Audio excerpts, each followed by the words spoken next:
Hi, everyone, and welcome back. Today, we are joined by Professor Seyed Mohammad Marandi, who is a professor at Tehran University and also a former advisor to Iran's nuclear negotiation team. Yes, we have various international leaders meeting in Cairo to establish a peace for Palestine, and this has now produced this United Nations approved International Stabilization Force, or International Peace Force, as some has referred to it. But yeah, how do you view this international stabilization force? Is it a peacekeeping mission and an occupation force, or do you see it as something else? No, this is an extension of the occupation. It is internationalizing the occupation. It enhances the role of the United States and gives it an aura of legitimacy, despite the fact that the United States is a co-partner in this genocide. It does not say anything about Palestinians getting independence, having their own country. There's nothing in this that is really good. It was a plan written by the United States for the sake of the Israeli regime. The Palestinian groups all opposed it, but I think it was clear that it was going to get passed when all the regional countries that had spoken to Trump about the ceasefire and who that approved the Trump plan, and then went to and who and then after they approved of the Trump plan, they went to Cairo and took part in that circus, and each each leader showed his subordination to Trump and his allegiance to Trump. After that, it was clear that this resolution, I think, was going to pass. Because if the countries in the region, like Turkey and Egypt and the Emirates, among others, if they are uh, going to accept this betrayal, then what country in the UN Security Council is going to uh, do anything different?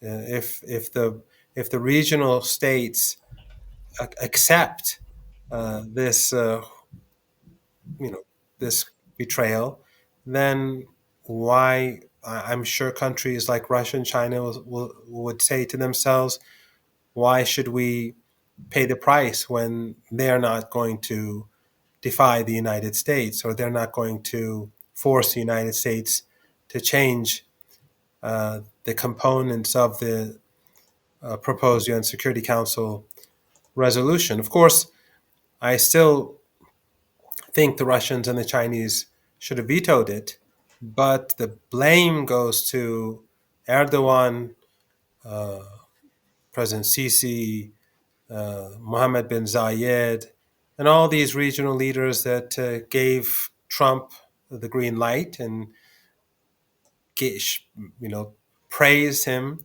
even though he he led the genocide. Without him, it couldn't have happened over the last 10 months.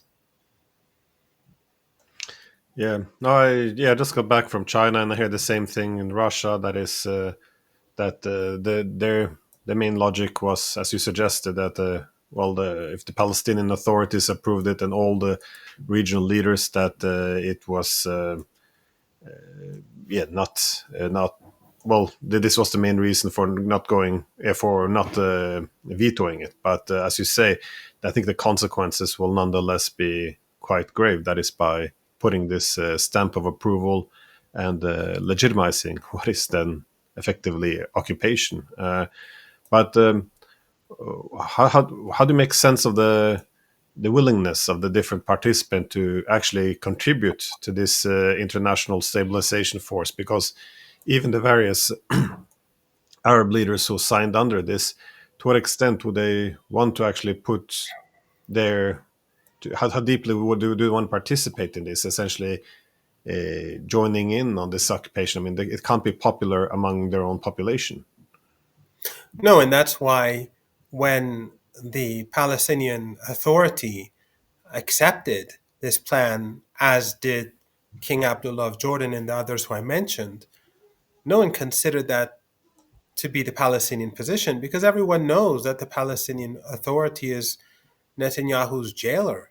They are the people who enforce his domination over the occupied West Bank. We're seeing people murdered every day in the West Bank, people ethnically cleansed in the West Bank, and nothing is done to prevent this by the Palestinian Authority. So the Palestinian Authority will do whatever Netanyahu says, but other countries or regional countries or countries that have offered to send troops, they're not going to be able to do anything as long as Hamas and Palestinian Islamic Jihad and the other resistance groups are still armed, and they have no plans to give up their arms, because if that happens, it's clear that these this so-called stabilization force is not going to have any teeth. It's not going to be able to resist the Israelis if they decide to sweep into Gaza and carry out mass murder. They've been carrying out mass murder for 2 years, but what prevented them from finishing off the Palestinian people was the fact that the resistance is well armed and deep underground. But if the stabilization force comes in and the resistance no longer has its arms, what are these soldiers from different countries going to do with their light arms? Nothing. So I don't think we're going to get very far with this resolution, but it has caused a lot of damage because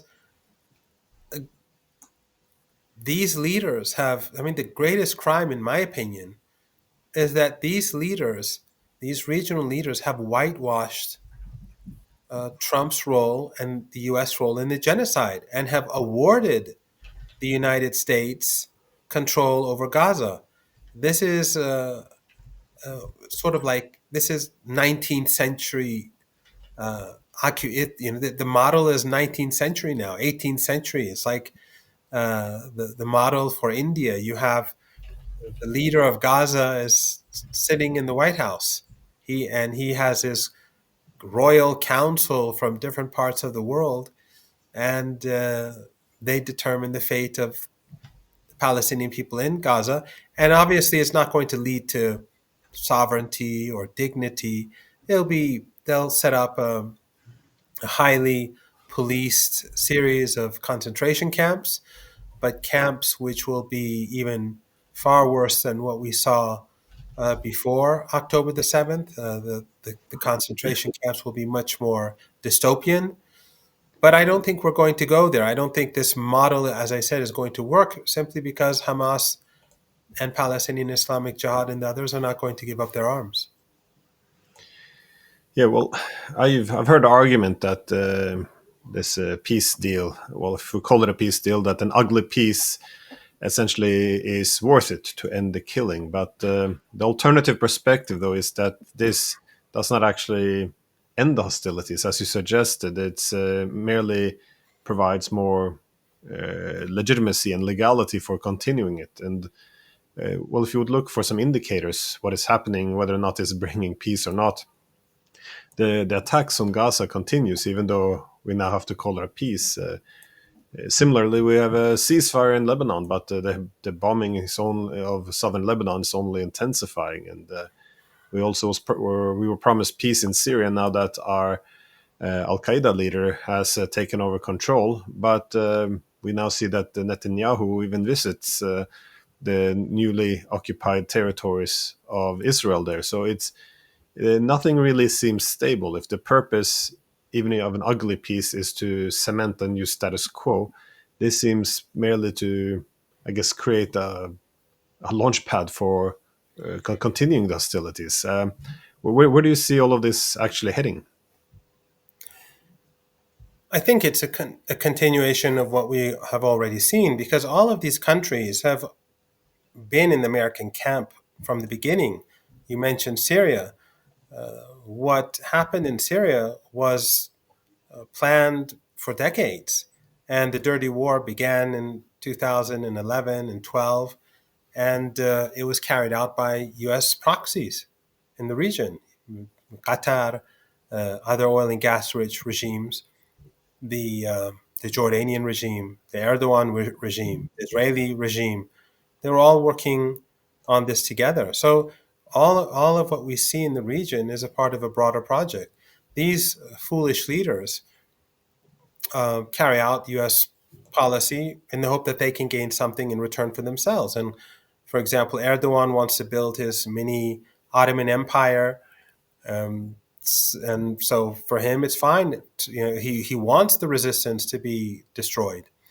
Uh, he the Israelis grow, and he also is able to extend his sphere of influence in parts of Syria, Iraq, the Caucasus,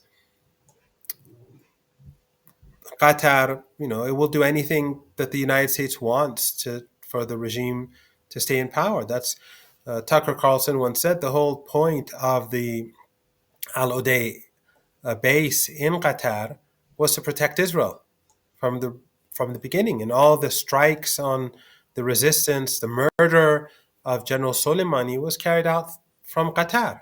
It was, and of course we saw recently when Trump was flying through Qatar, the Amir and his prime minister ran to the airplane and went inside. It's never happened before that a world leader would go into an airplane and the guest, refuse to leave his airplane and visit him. These are the sort of leaders that we're dealing with in this region. So it's not, nothing is surprising.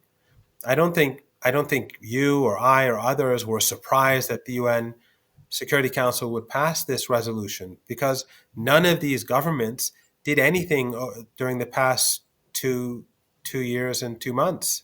None of them. Did they cut off business ties?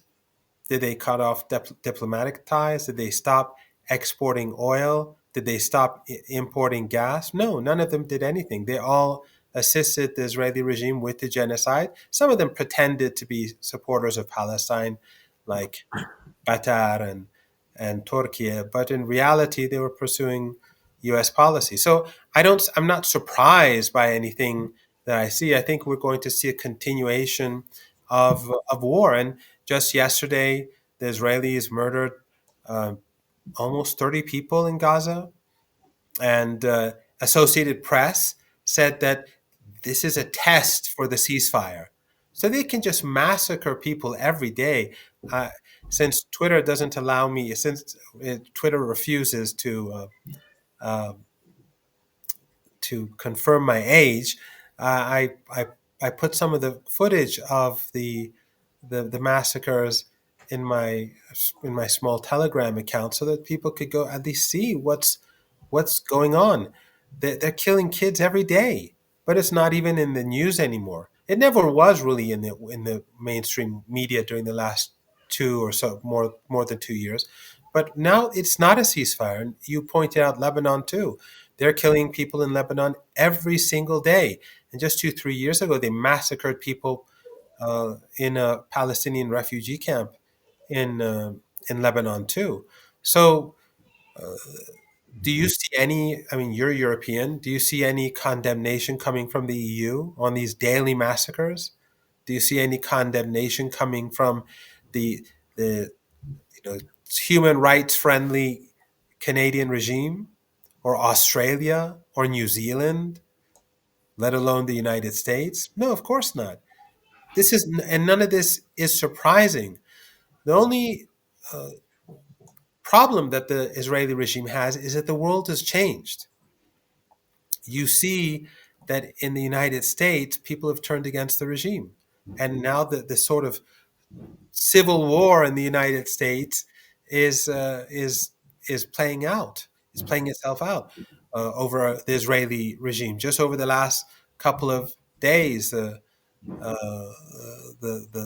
tensions and the resignations from Congress. Well, the single resignation, Marjorie Taylor Greene, her resignation is big news. Why is she forced out? It's obvious, because of Israel. There's no other reason. But she's becoming increasingly popular. Tucker Carlson, Candace Owens, you know all these people. Your viewers know them better than I. You have a very highly informed audience. This is not going to go. This is not going to end well for the Israeli regime.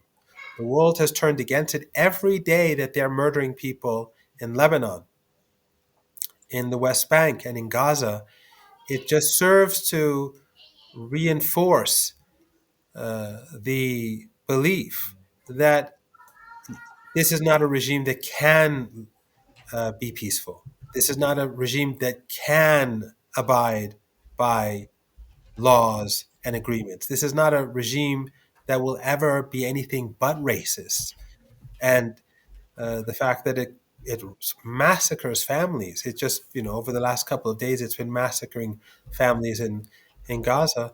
This is not going to end well for it. So whenever people get discouraged, I always remind them of Algeria, the Iranian Revolution itself, the resistance movements that we saw across the global South and global majority. They took many years, and uh, in some cases, millions of people died. But ultimately, the oppressor had to surrender. And I think that in today's world, where people are waking up, and despite the fact that social media is clamping down and Western mainstream media is uh, becoming increasingly like Soviet media, I think that it's too late, and the Israeli regime, its fate is sealed.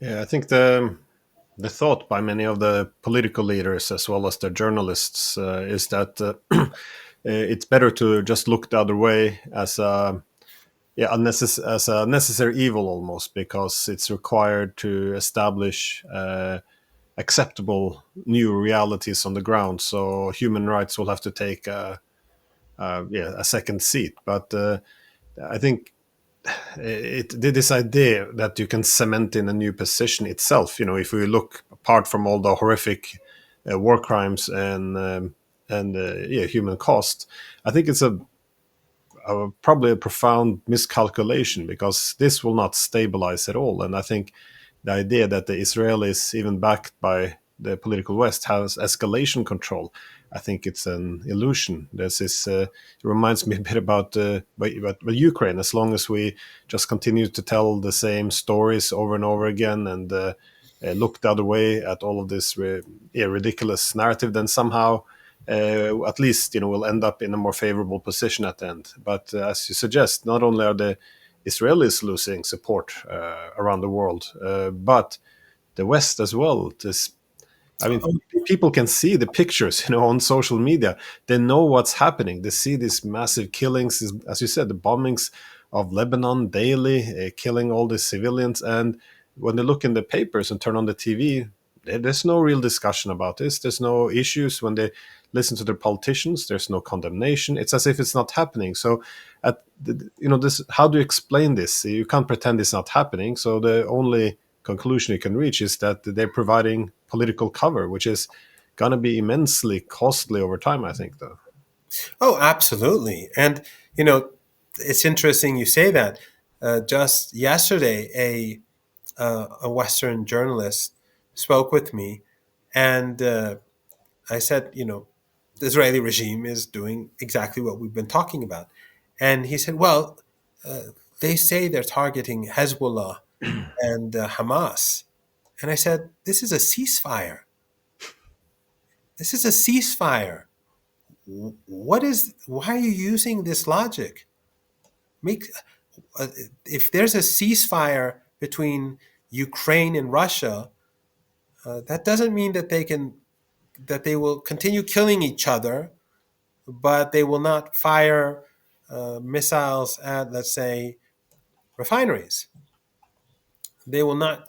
So when it comes in the West, through propaganda, they've dehumanized the resistance in Palestine and the resistance in Lebanon and any resistance to the U.S. empire so extensively that the minds of these journalists are conditioned to accept any nonsense that is provided to them as a logical explanation for the actions of this Israeli regime. So they massacre women and children.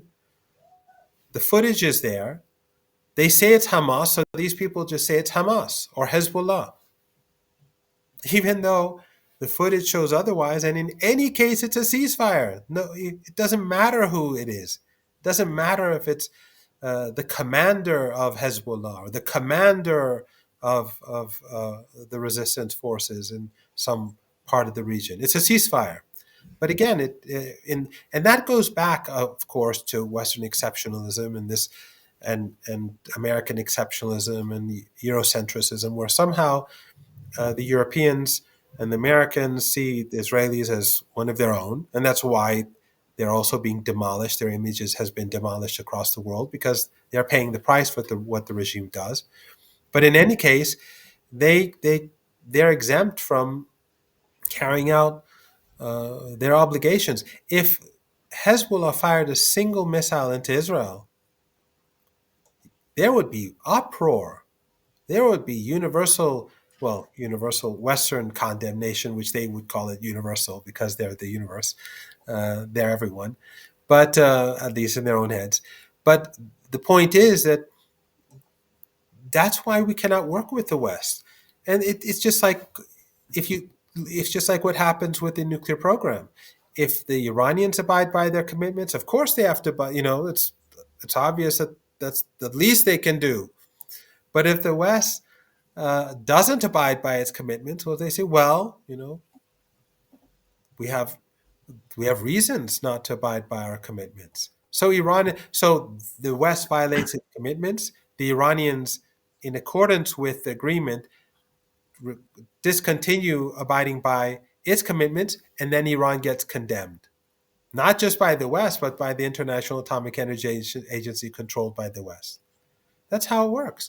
The same was true in Ukraine when they carried out, uh, when they carried out a coup. No one in the West, the Western media, did not say this is an evil coup and an illegitimate government. When they signed the Minsk Accords and the West did not abide by it, them, they didn't say that, the Russians are right and they have the right to retaliate or discontinue cooperation. No, the Russians have to do what they were supposed to do, but the West doesn't. The Iranians have to do what they're supposed to do, but the West doesn't. The the colony in Palestine doesn't have to do anything, abide by any of its commitments, but the Lebanese, the Palestinians, the Syrians, the Iranians, everyone else has to abide by their commitments.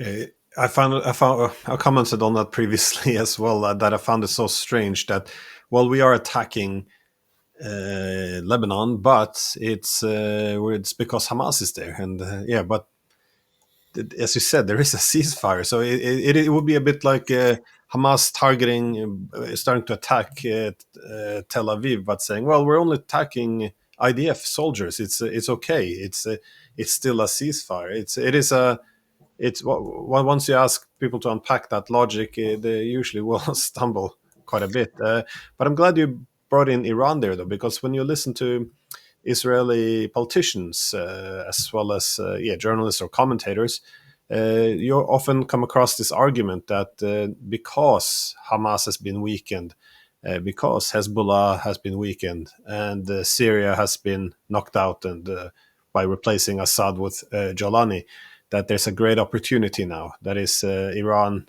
stands more exposed, and this is a historical opportunity to now knock out the Iranians as well. Again, this is seen as the kingpin then. Do you see all these recent developments as taking us closer, not us, let's say the US and Israel, closer to war with Iran?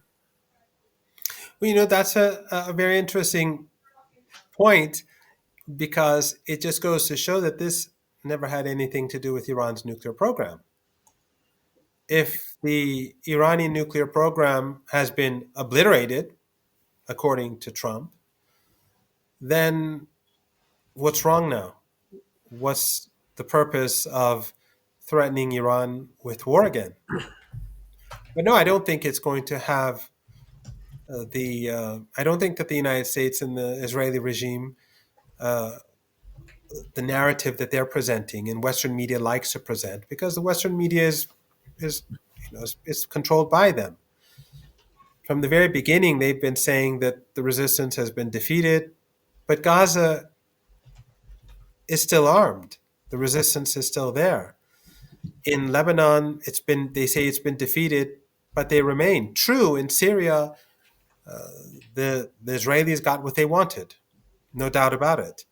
But this is something that we discussed a long time ago together. That the price that the Israeli regime and its collaborators, Erdogan and Biden, are paying in Syria, and the others are paying in Syria, is quite high. The chaos in Syria is is very costly for them, and they have to keep a lot of troops in place just to protect themselves. So they occupied new territory.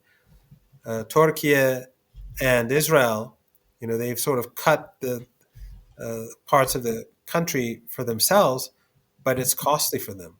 The Iranians and the Russians were paying a lot of money to keep Syria afloat. Now they're not paying that money anymore.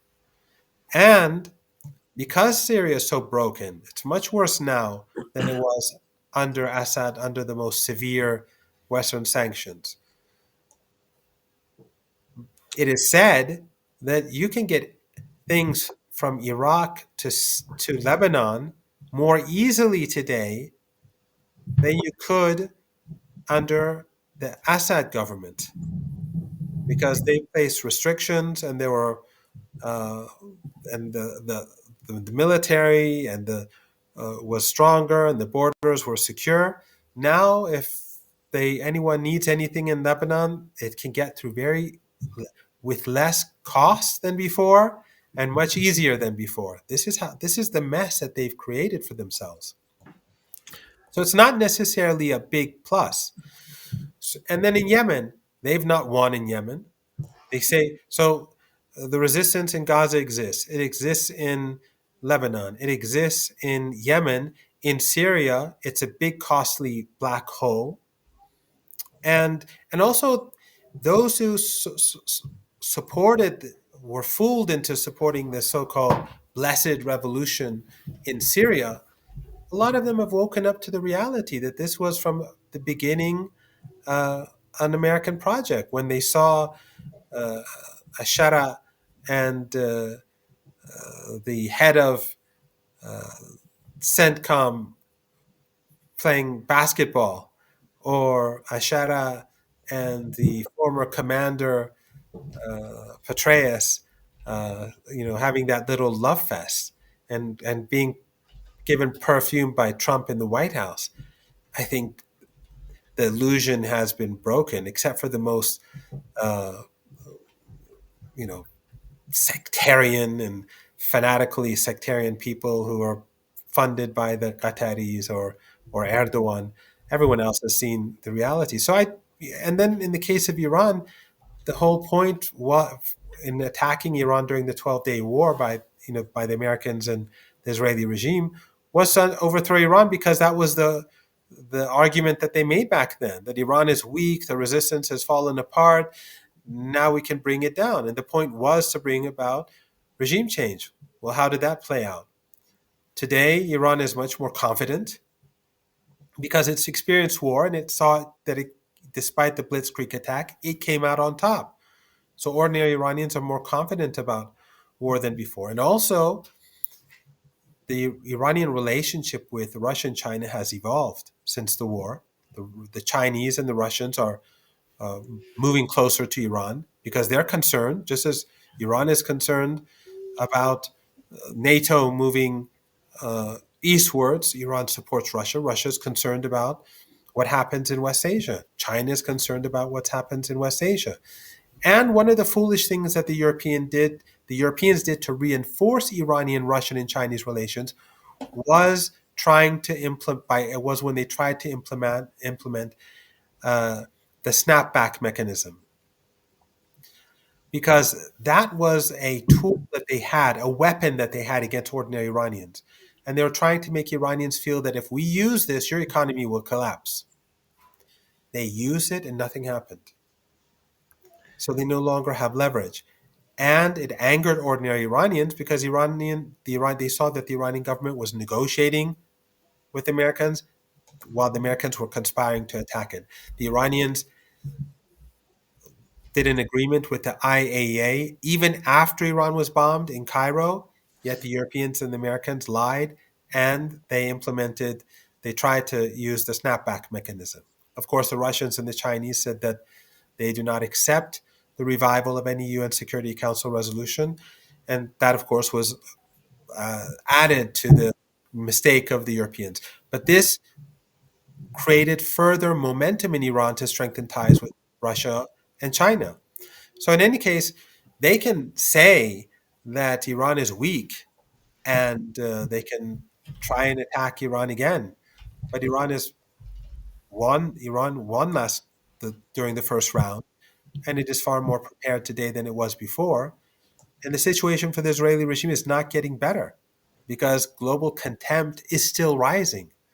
The events in the United States uh, are a sign of that. Well, first, I think we're a bit way past pretending that the conflict with Iran is primarily about a nuclear weapons program. That is, if it was about nuclear weapons, as we have seen in the past, an agreement could be reached. But I think it's quite revealing that this insistence to put further conditions in there, to pack it in with limitations on ballistic missiles and cooperation with regional allies, also no civilian nuclear energy program. A lot of this looks like an economic and military capitulation of Iran. So no, that case has become severely weakened, I think. But I'm glad you brought up this the snapback sanctions, because I didn't want to ask you about this. That is, they they put the sanctions back. The EU3, the France, well, Britain and Germany. Sorry, that's Europe, not EU. But again, it didn't have the desired outcome. As you said, the Chinese and Russians rejected it. The Iran didn't come crawling to Europe and try to find some new solution. But instead, we see now that this Europe 3, France, Britain, and Germany, just a few days ago, said that they want to revive the diplomatic path with Iran. They didn't mention the snapback sanctions if they're going to anything about this. But how do you think Iran's going to react to this? As because you and I spoke previously, and as you then said as well, this was essentially the main influence the Europeans had over the Iranians. But do you see any way for the Europeans to, I guess, wiggle their way back into such a diplomatic role with Iran? Not really. I think that that era is over. The Europeans have they had a good opportunity to have special influence in Iran by uh, negotiating with Iran and using the nuclear issue to uh, be the bridge between Iran and the United States. But they've shown over the years that they are nothing more than proxies.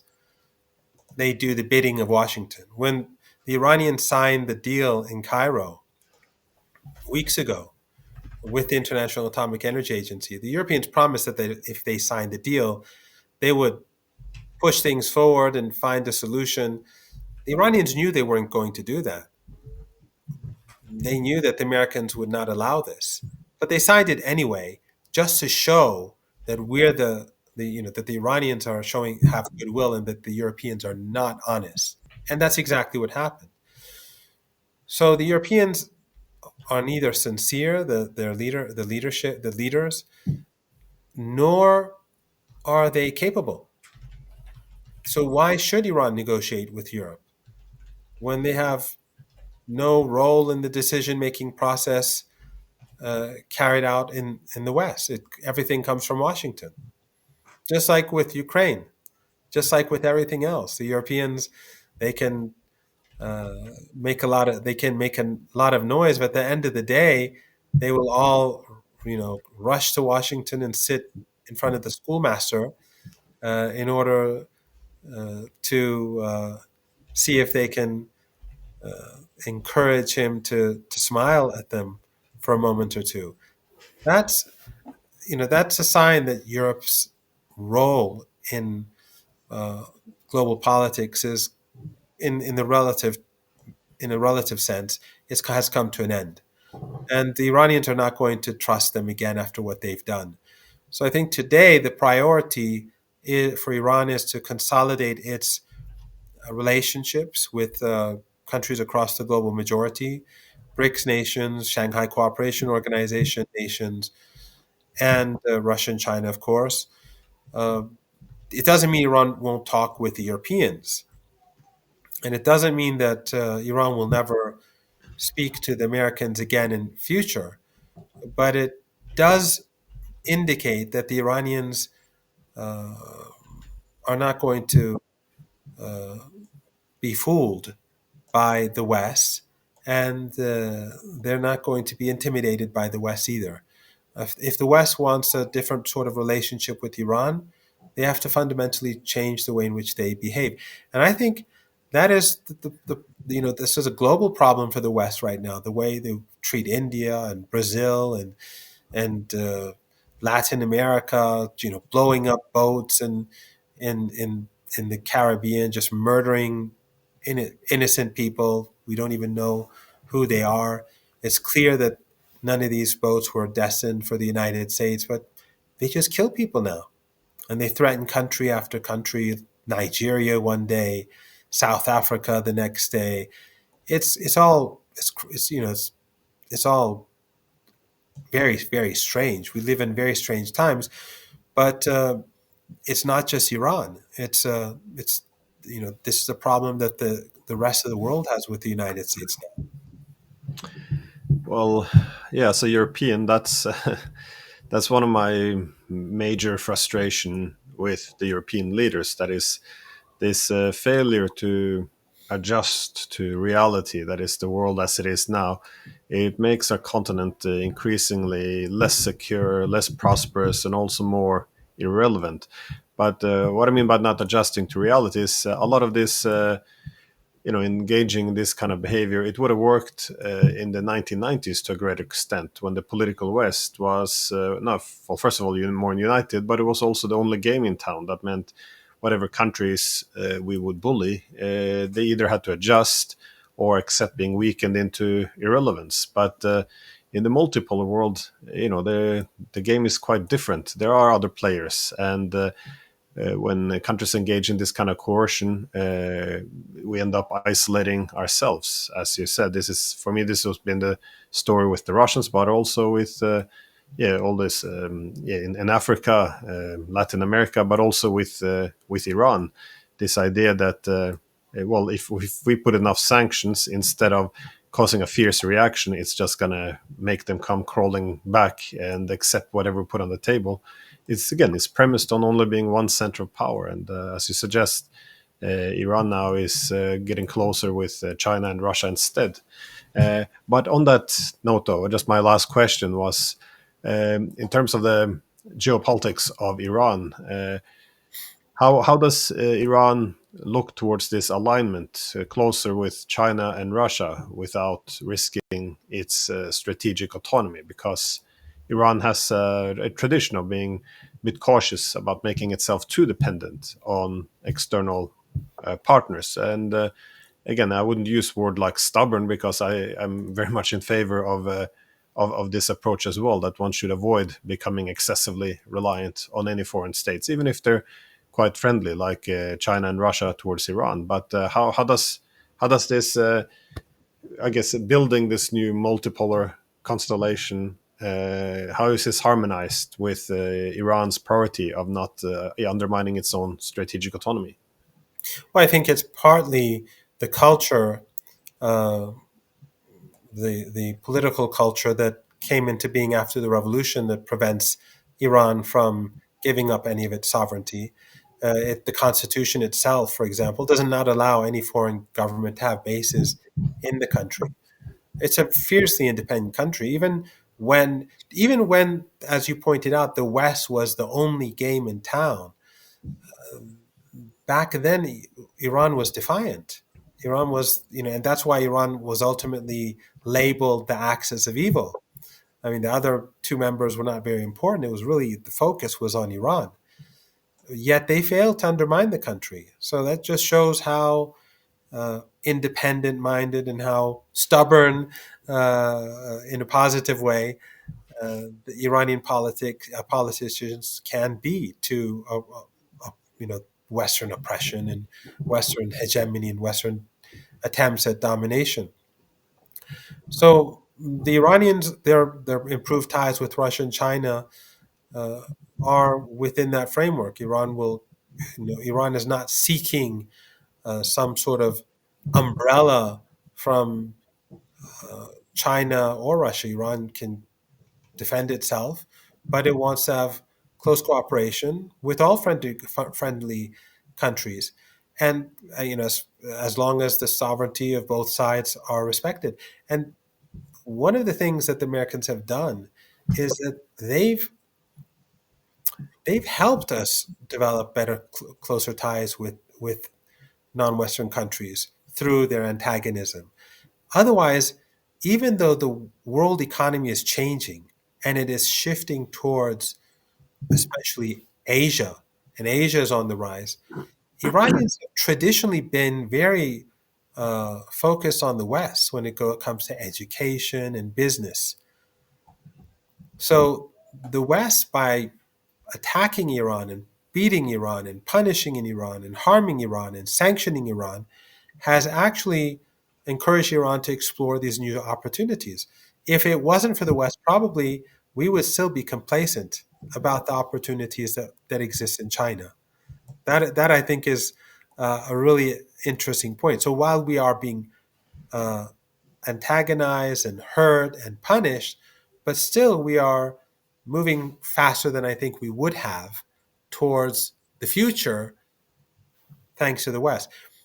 Iran's, but in addition to that, Iran's position is today much stronger than before. The Russians and the Chinese need Iran too, because the Russians know that a weak Iran is dangerous for Russia. The Chinese know that a weak Iran is dangerous for China. They see how the United States is fighting on all these different fronts, and that if they gain any success anywhere, then they will become more aggressive on the other fronts. So they need Iran, and that shows Iran's internal strength and its power. And Iran today, in many ways, Glenn, is different from 2 years ago. Iran is more confident militarily. Iran's soft power is much greater than what it was before. Iran 2 years ago, 3 years ago, if everyone, all the media was speaking out against Iran was the most evil country on this planet, according to Western media. It was only more recent that the Russians were gaining ground and becoming a rival in evilness. But now across the world, people see the Israeli regime as evil. They see the United States and the Europeans as complicit, their governments as complicit in the genocide, and Iran is the only force that is standing for the Palestinian people in Gaza. So the tables have turned. And this does not bode well for the Israeli regime or for the United States. But what is good news is, as I said earlier, that the world has woken up. People across Europe have woken up. People across the United States have woken up. Not completely. There's still some who are asleep. One of the very fascinating things, Glenn.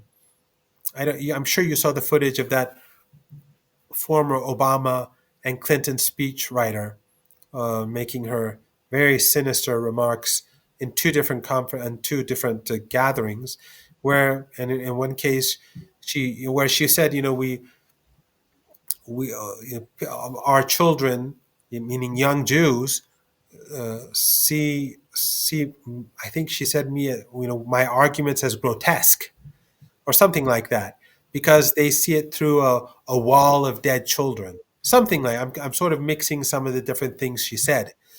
Young Jews going to Jewish schools that are controlled by Zionists are turning against them, are turning against their own parents, are turning against the schools, they're turning against the narrative. And that shows, most importantly, that Zionism is not Judaism. And it shows how Jews are just as opposed to genocide as the rest of us. Decent Jews are growing in number in the ranks of the resistance, especially young Jews.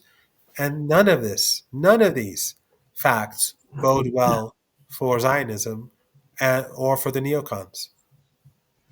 Yeah, this is Sarah Hurwitz.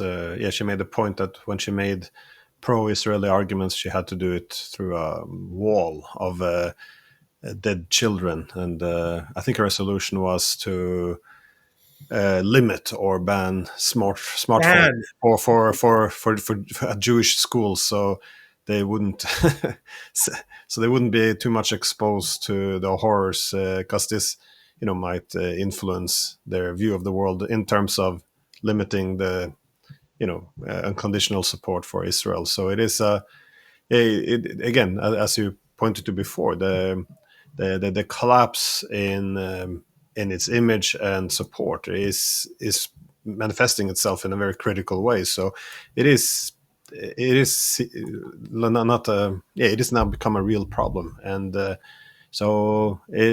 whole idea of soft power, that it's only the hard power that matters, I guess, yeah, it is an interesting thing to look at. Anyways, I've already taken enough of your time on a Sunday morning, so thank you so much for taking the time. it's an honor, Glenn. Thank you very much for having me.